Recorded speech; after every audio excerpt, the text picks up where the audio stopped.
ମୁଁ କହିଥିବା କଥା ଯଦି ଆପଣମାନଙ୍କୁ ଦୁଃଖ ଦେଇଥାଏ ସେଥିପାଇଁ ମୁଁ ଦୁଃଖିତ ମର୍ମାହତ।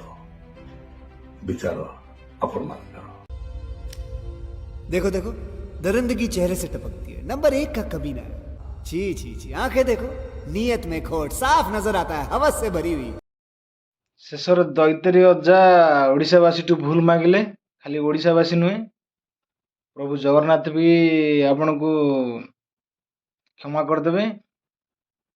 ଆଉ ଗୋଟେ କଥା ମନେ ରଖ, ଆମର ଯେଉଁ ରାଣୀ ଅପାକୁ ତୁମେ ମାନେ ନିନ୍ଦା ଅପବାଦ ଦଉନ ନା। ଯାତ୍ରା ପାଟିରେ ଯେତିକି କଳାକାର ସମୟ ଥାଉ ଥାଉ ସବୁ ସୁଧୁରି ଯାଅ।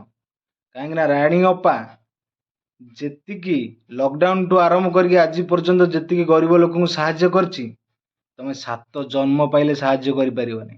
ଆଉ ତାଙ୍କ ପାଖରେ ବି ଟିକେ ଭୁଲ ମାଗିଦିଅ ଆଉ କ୍ଷମା ମାଗିଦିଅ। ଦୈତାରୀ ପଣ୍ଡା କଣ, ବାପି ପଣ୍ଡା କଣ, ଆଉ ଯୋଉମାନେ ଅଛନ୍ତି ଯାତ୍ରାର ବଡ ବଡ ଯୋଉ ସେମାନେ ଯାତ୍ରାର ଖୁଣ୍ଟ। ଆଉ ଏବେ ଯୋଉ ଛୋଡ଼ି ପୁଅ ଆସିକି ମଝିରେ କହୁନି ନା ରଙ୍ଗ ମାରିକି, ତମେ ମାନେ ସବୁ ଯାତ୍ରା ପାଟିରେ ଖୁଣ୍ଟ, ତମେ ଖୁଣ୍ଟ ନୁହେଁ, ତାର ଯୋଗ୍ୟତା ବି ତମେ ନୁହେଁ। ଆଉ ରାଣୀ ଅପାର ତା ପାଦର ଧୂଳି ବି ତମେ ହେଇପାରିବନି। ସେ ଯେତିକି ଗରିବ ଲୋକଙ୍କୁ ସାହାଯ୍ୟ କରିଛନ୍ତି, ସହାୟତା କରିଛନ୍ତି, ଆଉ ତାଙ୍କ ଦୁଃଖରେ ଯାଇ ତାଙ୍କ ପାଖରେ ଛିଡ଼ା ହେଇଛନ୍ତି, ସହାନୁଭୂତି ଦେଇଛନ୍ତି, ତାଙ୍କ ପାଦର ଧୂଳି ବି ତମେ ହବନି। ଏଇଟା ମନେ ରଖ।